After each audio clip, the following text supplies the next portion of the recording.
Hello everyone, स्वागत है आप लोगों का अंडर 24/7 क्लास 9th के चैनल पे। एंड एज प्रॉमिस, जैसे मैंने आप लोगों को कल बोला था, मैं आप लोगों के लिए एक रिकॉर्डिंग छोड़ के जाऊंगा जिसमें हम लोग बात करेंगे super 15 questions of height and distance. आप बहुत टाइम से सुपर 15 के क्वेश्चंस में बोल रहे थे सर हाइट एंड डिस्टेंस के इंपॉर्टेंट प्रॉब्लम्स करवा दो, क्योंकि इजी चैप्टर है लेकिन हमें पता नहीं है वो कौन कौन सी प्रॉब्लम्स हैं जो हमें करनी चाहिए। ठीक है, तो आज के लेक्चर में आप आराम से देख लो, ज्यादा लंबा नहीं होगा, 40-45 मिनट्स का लेक्चर होगा, लेकिन आपको वो सारी इंपॉर्टेंट प्रॉब्लम्स मिल जाएंगी एक जगह पे जो आपको जरूर जरूर सॉल्व करनी है। और आप लोगों को टॉपर्स बैच के बारे में पता चल गया है, उसकी बेनिफिट्स क्यों आना चाहिए मैं आपको बताता रहूंगा। लेकिन ये रहा आप लोगों का पहला सवाल। अब बेटा क्या करना है आप लोगों को, क्योंकि आप ये सेशन रिकॉर्डेड देख रहे हो, आप लोगों के पास ऑप्शन है इसको पॉज करके सॉल्व करने का। लेकिन अगर मैं आप लोगों को अभी 2 मिनट दूंगा तो बेटा उसमें कुछ है तो नहीं, आप लाइव तो देख नहीं रहे हो, है ना। तो मैं आप लोगों को इसको कंटिन्यूटी में सॉल्व करता चला जाऊंगा, हिंट्स देता चला जाऊंगा। आप जब इसको देख रहे होगे प्लीज पॉज करके देखना, अपना अप्रोप्रिएट टाइम लेना क्वेश्चन को बनाने का, और फिर आप आंसर मैचिंग कर सकते हो या फिर अप्रोच जो आपने लगाई और मैंने लगाई वो सेम है या नहीं है वो देख सकते हो। ठीक है, तो मैं चालू कर रहा हूं प्लीज। इससे क्या होता है बेटा, सेशन की ना जो ड्यूरेशन होती है ना रिकॉर्डेड सेशन की, वो कम हो जाती है। तो इससे बेटा आपका भी टाइम बचेगा, आपका नेट भी बचेगा, सब बचेगा। मेरे को एक बच्चे ने ही ये चीज एडवाइस करी थी कि सर रिकॉर्डेड सेशन में आप मत रोका करो, आप कंटिन्यूस कराओ, हम रोक के पढ़ लेंगे ना। The angle of depression of two warships from the top of a lighthouse are 45 degree and 30 degrees towards west. The warships are 500 meter apart. Find the height of the lighthouse. तो बेटा सबसे पहले तो ना एक लाइट हाउस बनाओ, क्योंकि light house से ही चीजें देखी जा रही हैं। और ये हो गया बेटा मेरा ग्राउंड लेवल। ठीक है, तो ये हो गया मेरा लाइट हाउस जिसकी कुछ हाइट है। अब उसने बोला है the angle of depression of the two warships from the top of the lighthouse are 45 degree and 30 degree towards west. दोनों के दोनों बेटा सेम डायरेक्शन में है, ये हो गई मेरी वेस्ट डायरेक्शन। ठीक है, ये हो गई मेरी वेस्ट डायरेक्शन। तो अगर मैं एक शिप को देखता हूं तो बेटा मान लो ऐसे देख रहा हूं, और दूसरी शिप को देखता हूं तो मान लो ऐसे देख रहा हूं। ठीक है, अब बोला हुआ है बेटा एक का एंगल है 45 डिग्री, जब आपकी मुंडी ज्यादा नीचे जाएगी तो बेटा 45 डिग्री होगा, ऑब्वियस सी बात है। तो ये वाला एंगल हो जाएगा मेरा 45 डिग्री, क्योंकि आप जब हॉरिजॉन्टल से देखोगे ज्यादा मुंडी इसमें जा रही है ना, तो ये 45 डिग्री का, तो उसके और ये कम मुंडी वाला 30 डिग्री, तो ये हो जाएगा बेटा आपका 30 डिग्री। ठीक है, अब क्या दिया हुआ है, the warships are 500 metre apart. बेटा ये जो दोनों शिप्स के बीच का डिस्टेंस है ये आपको दिया हुआ है, आराम से समझना, ये 500 मीटर दिया हुआ है। क्या दिया हुआ है, 500 मीटर दिया हुआ है, तो आपको बताना है हाइट। चलो बेटा इसको मान लेते हैं हम h। ठीक है, तो मेरे को एक सिंपल सी बात बताओ, अगर ये h है तो इस वाले ट्राइंगल से, ट्राइंगल को नाम दे देते हैं ABCD। ट्राइंगल ABC अगर आप देखोगे बेटा, ट्राइंगल ABC अगर आप देखोगे तो tan 45 is equal to h divided by BC। h divided by BC, तो यहां से तुम्हारे पास BC क्या आ जाएगा बेटा, h के बराबर आ जाएगा, क्योंकि tan 45 1 होता है, तो ये आ जाएगा तुम्हारा h। तो अब बेटा तुम क्या करोगे, ट्राइंगल ADB को पकड़ोगे। ट्राइंगल ADB इतने आराम से सॉल्व कर रहा हूं क्योंकि स्टार्टिंग का क्वेश्चन है, जैसे जैसे आगे बढ़ूंगा तुम लोग कंफर्टेबल हो जाओगे, फिर थोड़ी सी स्पीड पकड़ लेंगे। ठीक है, तो h divided by 500 plus h should be equal to tan 30, that is 1/√3। यहां से तुम लोग अपने h की वैल्यू बहुत प्यार से निकाल सकते हो, इसके आगे मैं नहीं जा रहा। मेथड देख लेना, अप्रोच देख लेना, आंसर मैच कर लेना। चल बढ़ते हैं नेक्स्ट क्वेश्चन की तरफ। ये रहा बेटा मेरा नेक्स्ट सवाल। ये ऑब्जेक्टिव क्वेश्चंस के लिए भी बहुत ज्यादा इंपॉर्टेंट है और सब्जेक्टिव क्वेश्चन के लिए भी, तो आराम से इसको सॉल्व करो और फिर आंसर्स मैच करना। मैं चालू कर रहा हूं सॉल्व करना। A tree breaks due to storm and the broken part bends so that the top of the tree touches the ground making an angle 30 degree है बेटा, 300 नहीं है। ठीक है, ये 30 डिग्री है, 300 नहीं है। The distance between the foot of the tree to the point where the top touches the ground is 8 meter. Find the height of the tower. तो सिंपल सी बात है यार, एक पेड़ ऐसा कुछ रहा होगा ग्राउंड लेवल पे, वो रहा होगा, फिर ना उसको आंधी आई, वो टूट गया, और मतलब मान लो बेटा यहां से वो टूट गया, तो ये जो पार्ट है वो ऐसे नीचे आ जाएगा। ठीक है, ये आपका ब्रोकन पार्ट ऐसे नीचे आ गया, तो उसने बोला है जो ये ब्रोकन पार्ट है वो एंगल बनाता है 30 डिग्री विद द ग्राउंड। और फिर क्या बोला हुआ है, the distance between the foot of the tree to the point where the top touches, और बेटा ये दिया हुआ है 8। तो सिंपल सी बात बताओ, आप ये निकाल सकते हो, आप लोग बोलोगे बिल्कुल निकाल सकते हो, तो tan 30 लगा के निकल जाएगा। ये 1 होता है तो ये √3 होता है ना। तो आप बोलोगे सर सबसे पहले मैं निकाल लेता हूं, इसकी हाइट मान लो है h, ठीक है। तो आप बोलोगे sir h/8 is equal to 1/√3, तो h आ जाएगा सर मेरा 8/√3 यहां से। और फिर क्योंकि ये 8 है बेटा, तो आप इसकी वैल्यू भी बता सकते हो, बोलो हाँ या ना। इसकी वैल्यू भी बता सकते हो, बोल दो जल्दी सी। बेस अपॉन हाइपोटेन्यूज क्या होता है बेटा, 8 अपॉन दिस, इसको बोल देता हूं मैं h डैश। तो 8 upon h dash is equal to cos 30, cos 30। तो यहां से तुम्हारे पास h डैश आ जाएगा बेटा क्या, cos 30 क्या होता है बेटा, √3/2 होता है ना। cos 30 क्या होता है, जो sin 60 होता है √3/2, तो √3/2 करोगे तो यहां जाएगा ये 16/√3, 16/√3 होगा h डैश। प्लीज एक बार कैलकुलेशन चेक कर लेना। तो अब तुम्हें बेटा क्या बताना है, find the height of the tree. तो बेटा देखो ये जो अभी बच गया है जमीन के ऊपर, जो गिर गया है, टोटल हाइट वही बनाएगा। तो एक्चुअली आपकी टोटल हाइट है h plus h dash, that is 8/√3 plus 16/√3, that is 24/√3 answer आएगा। इसका आंसर हो जाएगा बेटा 8√3। एंड आई थिंक मेरी कैलकुलेशन सही है, क्योंकि हाँ इसका आंसर यही आता है। चलो let's move on to the next question. There is a small island in the middle of a 100-meter wide river, and a tall tree stands on the island. P and Q are points directly opposite to each other on two banks and in line with the tree. The angle of elevation of the top of the tree from P and Q. बहुत ही लाजवाब अच्छा question है, आराम से करते हैं इस question को। एक आइलैंड है in the middle of a 100-meter wide river. एक बेटा रिवर है 100 मीटर वाइड, इसके बीच में ना एक आइलैंड है, and a tall tree stands on the island. ठीक है, मान लेते हैं बेटा यहाँ पे कहीं आइलैंड है मेरा, और इस पे ये ट्री जो है वो है स्टैंड कर रहा है। P and Q are points directly opposite to each other on two banks. तो बेटा आपके जो रिवर है ना, उस पे जो अपोजिट अक्रॉस पॉइंट्स है वो है P और Q। ठीक है, अब उसने बोला है the angle of elevation of the top of the tree from P, यहां से जो एंगल ऑफ एलिवेशन है ना, P and Q are 30 degree. तो बेटा ये आपका 30 डिग्री है, और यहां से जब आप देखते हो इसको तो आपको ये 45 डिग्री दिखता है ना। यही है, P पे है 30 डिग्री, ये है find the height of the tree. तो बेटा बहुत सिंपल सी बातचीत है, इसको आप h मान लोगे, और आपको जो ये टोटल दिया हुआ है वो दिया हुआ है 100 मीटर वाइड।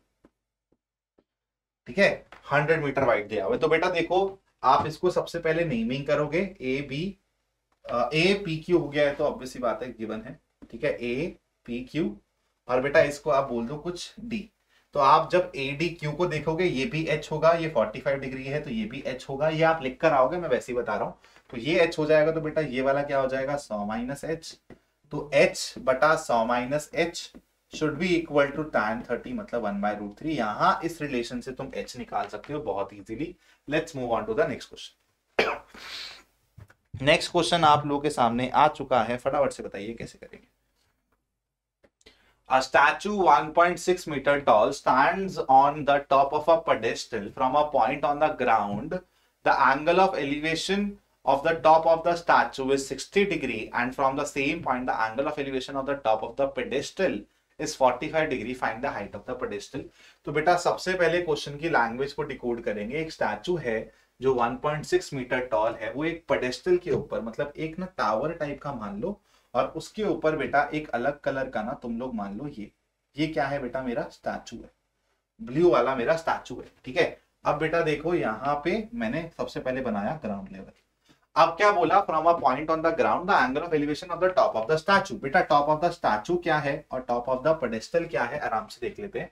तो आप लोगों को पता है कि आपका पेडेस्टल के ऊपर स्टैचू खड़ा है, तो ऑब्वियस सी बात है आपका टॉप ऑफ द स्टैचू हो जाएगा ये, मान लो इस पॉइंट से हम लोग देख रहे हैं।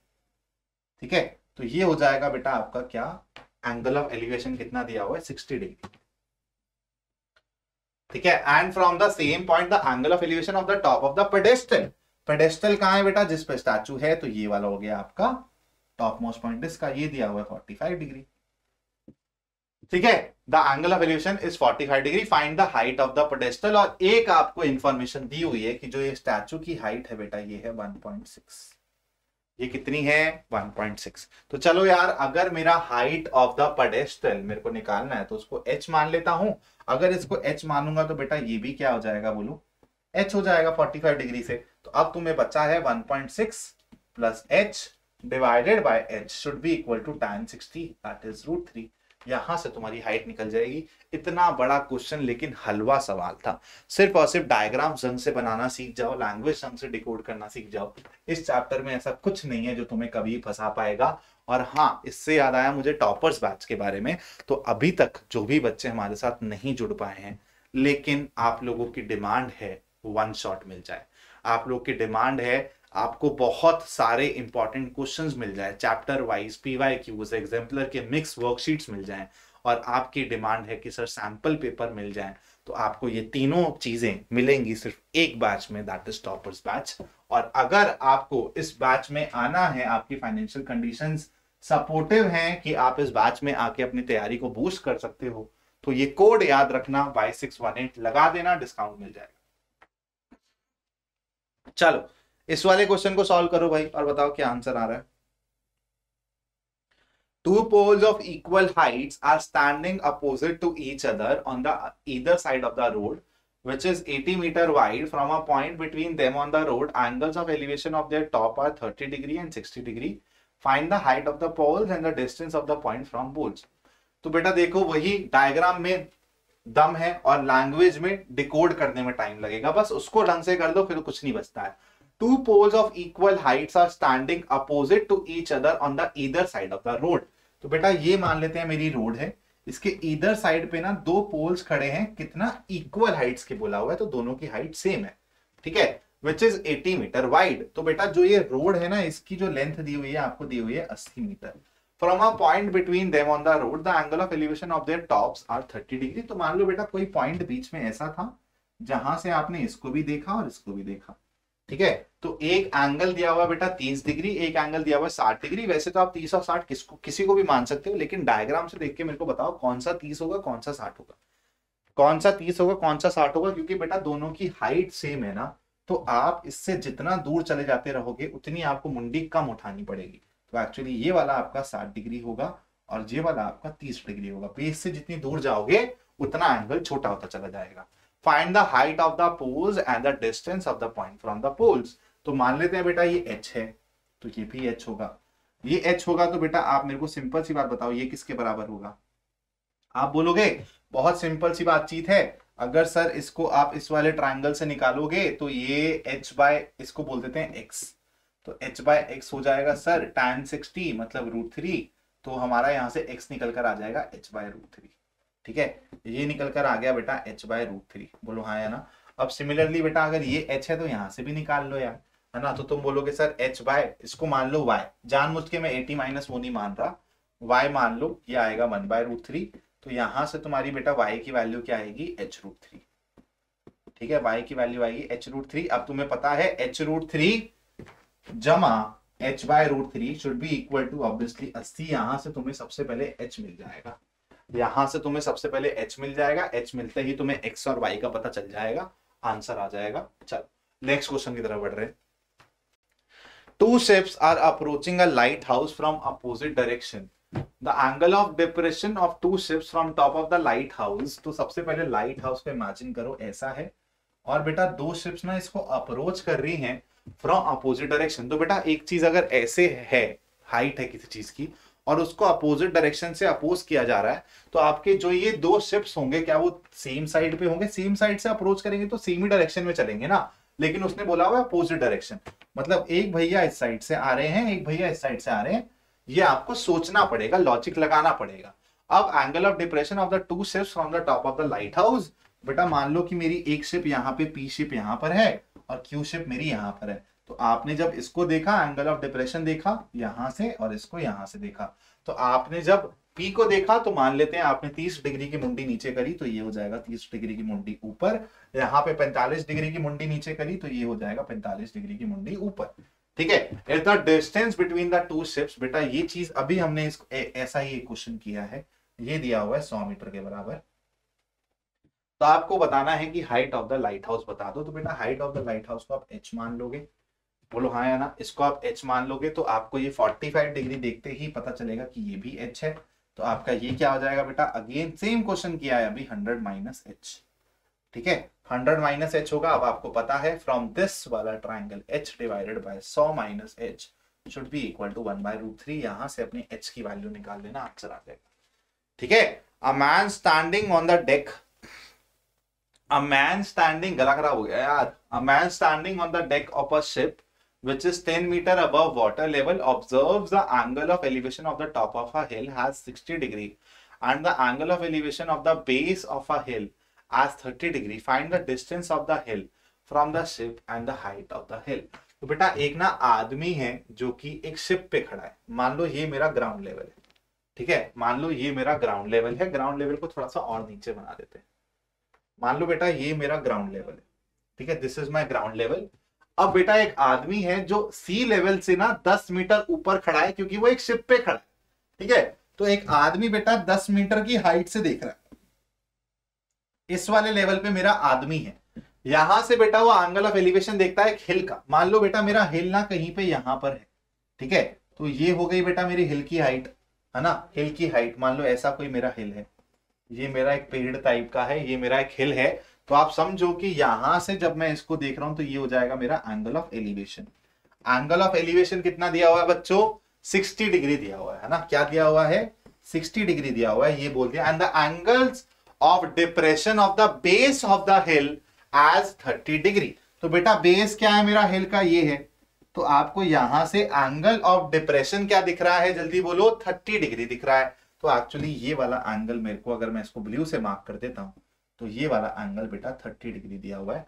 और अब पूछा है आप लोगों से find the distance of the hill from the ship, find the distance of the hill, find the distance of the hill from the ship and the height of the हिल। तो बहुत सिंपल सी बातचीत है यार, डिस्टेंस तो हम लोग ship से बहुत इजीली निकाल सकते हैं, मतलब ये वाली हमें निकालना है, ठीक है, और क्या क्या दिया हुआ है हमें, ये 10 मीटर दिया हुआ है, तो सिंपल सी बातचीत है, हाइट ऑफ द हिल के लिए तुम इसको पूरे को क्या मान लो बेटा, h मान लो, ठीक है, इस पूरे को h मान लो तुम लोग सबसे पहले, तो तुम्हें इस वाले ट्रायंगल से बेटा बेस मिल जाएगा, ठीक है, इस वाले ट्रायंगल से ये वाली लेंथ तुम्हें मिल जाएगी, ठीक है, tan 30 से ये वाली लेंथ मिल जाएगी। जैसे ये वाली लेंथ मिलेगी, तुम्हें पता है ये वाली लेंथ मिल गई, वहां से तुम ये निकाल लोगे, इसमें तुम 10 को ऐड कर दोगे, तुम्हें आंसर मिल जाएगा, ठीक है। और अभी अभी रिसेंटली मेरे को एक न्यूज मिली है कि यार एक डेट शीट रिलीज हो गई है, शायद गुजरात बोर्ड ने भी अपनी डेट शीट रिलीज कर दी है, मैं एक बार चेक कर लेता हूं, और अगर जरूरत पड़ी तो इस पर एक सेशन भी बना दूंगा। चल तुम लोग इस वाले क्वेश्चन को बनाओ, जल्दी से इस वाले क्वेश्चन को बनाओ, इस वाले क्वेश्चन को बनाओ जल्दी से। हाँ भाई सही न्यूज़ है, गुजरात की डेट शीट आपकी रिलीज हो गई है, तो जो भी गुजराती बच्चे हैं और जिन्होंने गुजरात बोर्ड से पेपर भरा है, तो एक बार यार अपनी डेट शीट को ना चेक जरूर कर लेना, ठीक है। The angle of elevation of an aeroplane from a point on a ground is 60 degree, after a flight of 30 seconds the angle of elevation becomes 30 degree if the aeroplane is flying at a constant height of 3000√3 metre, find the speed of the aeroplane. तो बेटा मान लो मेरा ground level ये रहा, ठीक है, और मेरा एरोप्लेन ना इस हाइट पे उड़ रहा है, जो कि दिया हुआ है कितना, 3000√3। तो पहले मैं एक पॉइंट से जब ऑब्जर्व करता हूं बेटा एरोप्लेन को, ये रहा मेरा एरोप्लेन, ठीक है, तो मेरा जो एंगल बनता है वो 60 डिग्री बनता है, लेकिन मेरा एंगल चेंज हुआ है क्योंकि ये मोशन में है, ये मोशन में जाते जाते मान लो यहां तक पहुंच जाता है बेटा, तो अभी भी इसकी हाइट तो सेम रहेगी, लेकिन मेरा अब देखने वाला एंगल चेंज हो जाएगा। क्या हो जाएगा बेटा, अब मेरा एंगल हो गया 30 degree according to the question. तो अब उसने पूछा है find the speed of the aeroplane, बहुत इजी तरीके से निकाल सकते हो क्योंकि आपको यहाँ पे टाइम दिया हुआ है, टाइम दिया हुआ है तो डिस्टेंस कैलकुलेट कर लो, टाइम से डिवाइड कर देना, स्पीड मिल जाएगी। डिस्टेंस क्या कवर हुआ है बेटा, ये वाला डिस्टेंस कवर हुआ है 30 सेकंड के अंदर, आपको ये डिस्टेंस निकालना है और फिर 30 सेकंड से आपको डिवाइड करना है, आपको टाइम मिल जाए, आपको स्पीड ऑफ द एरोप्लेन मिल जाएगी। कैसे करोगे, क्योंकि हमें हाइट दी हुई है, तो आप इसका पता करो, वहां से आप इसका पता करो, दोनों को माइनस कर दो, आपको डिस्टेंस मिल जाएगा, 30 से डिवाइड करो, आपको स्पीड मिल जाएगी। क्वेश्चन हो गया खल्लास। चलो सॉल्व दिस क्वेश्चन बच्चों, इस वाले क्वेश्चन को सॉल्व करो। An aeroplane when flying at a speed of 4000 meter from a ground passes vertically above another aeroplane at an instant when the angle of elevations of the two planes from the same point on the ground are 60 degree and 45 degree respectively. Find the vertical distance between two planes at that instant. सबसे पहले इस situation को ना imagine करेंगे अच्छे से. An aeroplane when flying at a height of 4000 metre. तो बेटा एक ग्राउंड लेवल से ना, एक ग्राउंड लेवल से एक एरोप्लेन फ्लाई कर रहा था कितने, 4000 मीटर ऊंचाई पे, ठीक है, 4000 मीटर ऊंचाई पे. अब the ground passes vertically above another ground. तो बेटा एक और प्लेन के ऊपर से ये निकला. An aeroplane when flying at a height of 4000 metre from the ground passes vertically above another. तो बेटा एक और मेरा प्लेन है जो कहीं नीचे है. ये वाला प्लेन उड़ते उड़ते ना इसके ऊपर से निकला. अब बेटा इस इंस्टेंट में क्या हुआ, when the angle of elevation of the two planes from the same point of the ground, मतलब एक बंदा जब ये कारवान हुआ, ये घटना हुई कि एक दूसरे के नीचे आ गए वो, है ना.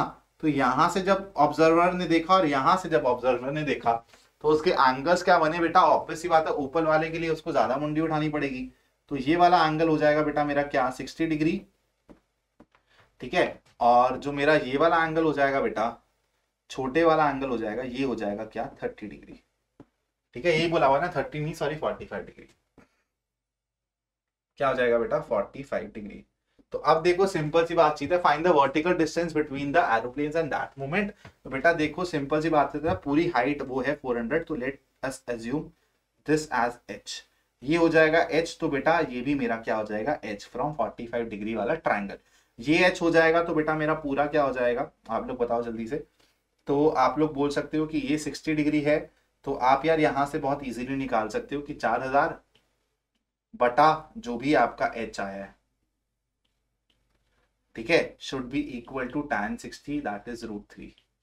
तो यहां से तुम्हें h मिल जाएगा 4000 बटा √3, ठीक है. यही आ जाएगा ना तुम्हारा. एक बार देख लेते हैं, 4000 और √3 होता है ना ये, हाँ. तो 4000 बटा √3 आ जाएगा. तो एक्चुअली तुम्हारे तो ये वाली लेंथ हो जाएगी जो उसने पूछा है कि दोनों प्लेन्स के बीच में डिस्टेंस क्या है. तो तुम्हारा हो जाएगा 4000 माइनस ऑफ 4000 बटा √3. ये इसका आंसर हो जाएगा. सॉल्व कर लेना इसको, ठीक है. चल अगले क्वेश्चन की तरफ बढ़ते हुए, बहुत इंपॉर्टेंट एनसीईआरटी का सवाल है, लेकिन बहुत क्वेश्चन पूछे जाते हैं इस पे बोर्ड में, बहुत ज्यादा क्वेश्चन पूछे जाते हैं. If the angles of elevation of the top of a tower from 2 points distant A and B, A is greater than B from its foot and the same straight line from it are respectively 30 degree and 60 degree. तो बेटा एक आपने ना पहले tower बना दिया h height का, मान लो इसके फुट से बेटा आप जाते हो, A आपका बड़ा है B से, तो सबसे पहले आप जाते हो बेटा B डिस्टेंस पे, ठीक है. और फिर यहीं से आप जाते हो बेटा कितने, A डिस्टेंस पे. तो आप एक बारी यहाँ पे देखो, आप एक बारी यहाँ पे देखो, ठीक है. तो आपको दिया हुआ है कि आप जब इसका देखते हो, फुट से आप एलिवेशन करते हो, तो ऑब्वियस सी बात है ये वाला एंगल ज्यादा होगा, ये है 60 डिग्री और ये वाला एंगल है बेटा 30 डिग्री, ठीक है. तो एक सिंपल सी बातचीत समझो, अगर मैं इस वाले आगे वाले ट्रायंगल से h बाय बी निकालना चाहूं तो क्या आएगा, √3. और अगर मैं ये बड़े वाले ट्रायंगल से निकालना चाहूं तो आप बोलोगे h बाय ए आएगा बेटा tan 30 मतलब 1/√3. सिंपल सी बात बताओ, क्या एक दोनों के रेसिप्रोकल है. ऐसे क्वेश्चंस मैंने मोस्ट रिपीटेड में करवाए और तुम लोग का मिस कॉन्सेप्ट भी दूर कराया, तो वाले से सेशंस को जरूर देख लेना. तो बेटा आप इन दोनों को प्रोडक्ट करके 1 कर सकते हो. That means h by b into h by a should be equal to 1. That means h square is equal to h square is equal to ab, hence h is equal to √ab. इसको आपको directly result की तरह भी अपने दिमाग में रखना है. ये बहुत इंपॉर्टेंट सवाल है यार, बहुत ही ज्यादा इंपॉर्टेंट सवाल है, और मैंने अपने सेशंस में इसको कराया भी हुआ है, ठीक है. मैंने अपने क्लास में इस क्वेश्चन को कराया भी हुआ है. तो इसका मैं डायग्राम बना देता हूँ, तरीका बता देता हूँ, तुम लोग कर लोगे. चलो बेटा ये क्वेश्चन है, आप लोगों ने बहुत बारी देखा हुआ है ना. A ladder rests against the wall at an angle alpha to the horizontal, it's horizontal is pulled away from. तो बेटा देखो इस क्वेश्चन में कुछ भी नहीं कह रहा. एक सबसे पहले आप अपनी वॉल बनाओगे और अपना ग्राउंड लेवल बनाओगे, ठीक है. तो आपकी मान लो जो लैडर है वो कुछ ऐसी दिख रही है पहले. तो पहले आपको दिया हुआ है क्या, कि कितना एंगल है बेटा, आपको दिया हुआ है अल्फा एंगल, ठीक है. ये वाला एंगल है बेटा अल्फा. और फिर ना ये थोड़ा सा इधर खिसकी है, तो ये इधर खिसकेगी तो बेटा आपकी जो आपकी लैडर है वो नीचे जाएगी. कितना खिसकी है बेटा, थ्रू अ डिस्टेंस a खिसकी है. और ये कितना नीचे आई है बेटा, b आई है. तो आपकी जो न्यू पोजीशन हो जाएगी आपकी लैडर की वो कुछ ऐसी हो जाएगी. और यही वाला एंगल आपको दिया हुआ है बाद में क्या, बीटा। तो बेटा आप देखो सबसे पहले ना ये क्वेश्चन कब बनेगा, जब तुम ये चीज समझ पाओगे कि जो लैडर की लेंथ है, मतलब जो हाइपोटेन्यूज है, लैडर लेंथ रिमेन्स कांस्टेंट। ठीक है, बस वो कंडीशन यूज करोगे और तुम्हें ये जो रिलेशन दिया हुआ है ये पता चल जाएगा। ये ए और बी की फॉर्मेट में ही आएगा, ए बटा बी या कुछ आता है शायद। ठीक है, तो बेटा तुम क्या करोगे, सबसे पहले ये वाला ट्राइंगल पकड़ना, मैं तुम लोगों को हिंट दे दे रहा हूँ, ये वाला ट्राइंगल पकड़ना, यहां से तुम एक बार साइन अल्फा और कॉस अल्फा लिख लेना। ठीक है, फिर तुम लोग ये वाला ट्राइंगल पकड़ना, कौन सा वाला, ये वाला। ठीक है, यहां से साइन बीटा कॉस बीटा लिख लेना। कुछ प्यारे प्यारे रिलेशंस आएंगे, तुम्हें डिवाइड करना पड़ेगा, उनका क्वोशंट निकालना पड़ेगा और फिर तुम्हें ये वाला रिलेशन दिख जाएगा। ठीक है, इस क्वेश्चन को मैं यहीं पे छोड़ रहा हूँ और मेरा थोड़ा सा अभी गला दर्द हो रहा है इसलिए मैं थोड़ा सा जल्दी चल रहा हूँ। ठीक है, तो इस वाले क्वेश्चन को हम लोग देखते हैं। From a top of a building 60 metre high, the angle of elevation and depression of a top and the foot of another building are alpha and beta respectively. Find the height of the second building. तो बेटा second building obvious सी बात है कि second building को अगर उसको मुंडी उठानी पड़ रही है तो सेकंड बिल्डिंग की हाइट उससे ज्यादा ही होगी। तो एक बारी वो ऊपर देखता है, एक बारी वो नीचे देखता है। उसकी खुद की हाइट है 60 और जब वो ऊपर देखता है तो बेटा वो बनाता है क्या, अल्फा, और जब वो नीचे देखता है तो बनाता है वो बीटा, मतलब ये हो गया बीटा। ठीक है, तो यहां से तुम्हें पता चल जाएगा कि यहां से तुम क्या करोगे, सबसे पहले ना ये निकाल लेना, बेस निकाल लेना। बेस निकाल लोगे, ये पता चल जाएगा, ये पता चल जाएगा तो वहां से ये वाली हाइट निकल जाएगी। अब उस वाली हाइट को 60 में ऐड कर देना, आंसर आ जाएगा। आई थिंक इसका आंसर सी आएगा, एक बार चेक कर लेना, शायद इसका आंसर सी आएगा। ठीक है, let's move on to the next question. बेटा बहुत इंपॉर्टेंट सवाल है, आपको मैंने ये एग्जाम्पलर की सीरीज में भी करवाया है, अगर जिसने नहीं देखा, एग्जाम्पलर की सीरीज में भी करवाया है, और इसको मैंने जो ट्रिगो के इंपॉर्टेंट क्वेश्चंस करवाए थे उसमें भी करवाया है।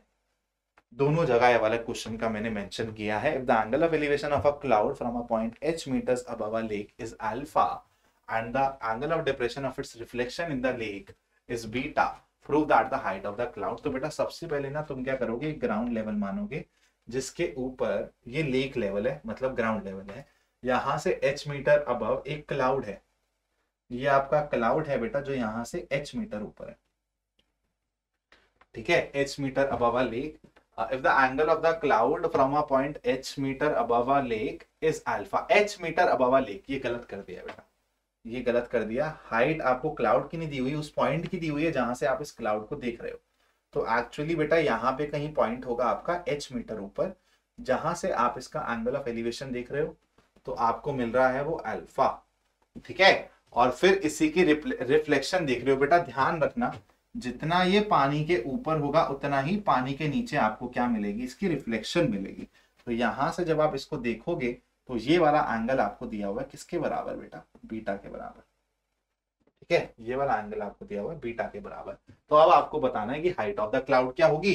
तो यार मान लो ये आपका कैपिटल H है, तो बेटा ये भी आपका कैपिटल H होगा। रिक्वायर्ड टी रेशियोज का यूज करो, आपको H मिल जाएगा।